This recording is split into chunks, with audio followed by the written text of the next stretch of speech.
പിതാവും പുത്രനും പരിശുദ്ധാത്മാവുമായ ത്രിയേക ദൈവത്തിൻ്റെ തിരുനാമത്തിന് എന്നേക്കും മഹത്വം ഉണ്ടായിരിക്കട്ടെ. ഇന്ന് നമ്മുടെ ധ്യാനത്തിനും പരിചിന്തനത്തിനുമായി നൽകപ്പെട്ടിട്ടുള്ള വേദഭാഗം വിശുദ്ധ മത്തായിയുടെ സുവിശേഷം 23 അധ്യായം 1 മുതൽ 4 വരെയുള്ള വാക്യങ്ങളാണ്. യേശു ജനക്കൂട്ടത്തോടും തൻ്റെ ശിഷ്യന്മാരോടും അരുളി ചെയ്തു, നിയമജ്ഞരും ഫരിസേയരും മോശയുടെ സിംഹാസനത്തിൽ ഇരിക്കുന്നു. അതിനാൽ അവർ നിങ്ങളോട് പറയുന്നതെല്ലാം അനുസരിക്കുകയും അനുഷ്ഠിക്കുകയും ചെയ്യുവീൻ. എന്നാൽ അവരുടെ പ്രവൃത്തികൾ നിങ്ങൾ അനുകരിക്കരുത്. അവർ പറയുന്നു, പ്രവർത്തിക്കുന്നില്ല. അവർ ഭാരമുള്ള ചുമടുകൾ മനുഷ്യരുടെ ചുമലിൽ വെച്ചു കൊടുക്കുന്നു, സഹായിക്കാൻ ചെറുവിരൽ അനക്കാൻ പോലും തയ്യാറാകുന്നുമില്ല.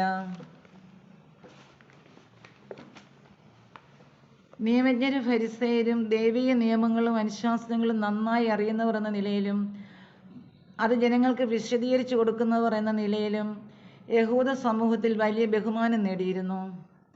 സാധാരണക്കാർ നിയമങ്ങളുടെ വിശദാംശങ്ങൾ അറിയുന്നതിനായി ഇവരുടെ സാമർഥ്യത്തെ ഉപയോഗപ്പെടുത്തിയിരുന്നു. യേശുവിൻ്റെ പ്രാരംഭ വാക്കുകൾ അവരുടെ അധികാരത്തെ അംഗീകരിക്കുന്നതായി കാണിക്കുന്നു.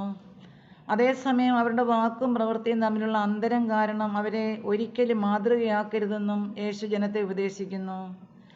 അതുമാത്രമല്ല, സാധാരണക്കാരുടെ ജീവിതാവസ്ഥ മനസ്സിലാക്കുന്നതിൽ അവർ പരാജയപ്പെടുകയും ബാഹ്യമായ അനുഷ്ഠാനങ്ങൾക്ക് അമിത പ്രാധാന്യം നൽകി ആന്തരികമായതിനെ അവഗണിക്കുകയും ചെയ്യുന്നു.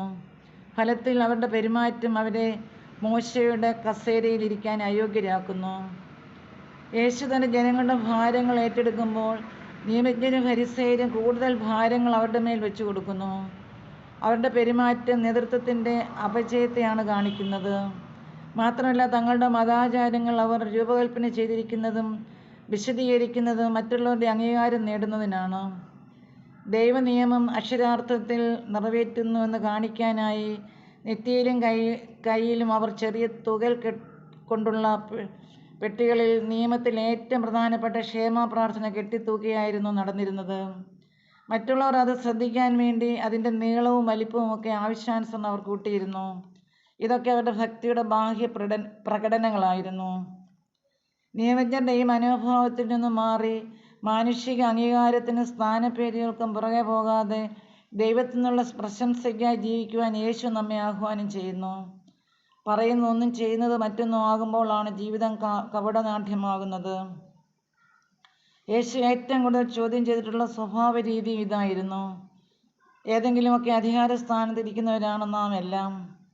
യേശുവിൻ്റെ ഉപദേശത്തിൻ്റെ അർത്ഥം മനസ്സിലാക്കി എളിമയോടെ ജീവിക്കാനും പെരുമാറാനും നമുക്ക് ശ്രമിക്കാം. വിശുദ്ധ ഫ്രാൻസിസ് അസീസ് പറഞ്ഞതായി പറയപ്പെടുന്ന ഈ വാചകം ഇവിടെ പ്രസക്തമാണ്. എല്ലായ്പ്പോഴും സുവിശേഷം പ്രസംഗിക്കുക, ആവശ്യമെങ്കിൽ മാത്രം വാക്കുകൾ ഉപയോഗിക്കുക.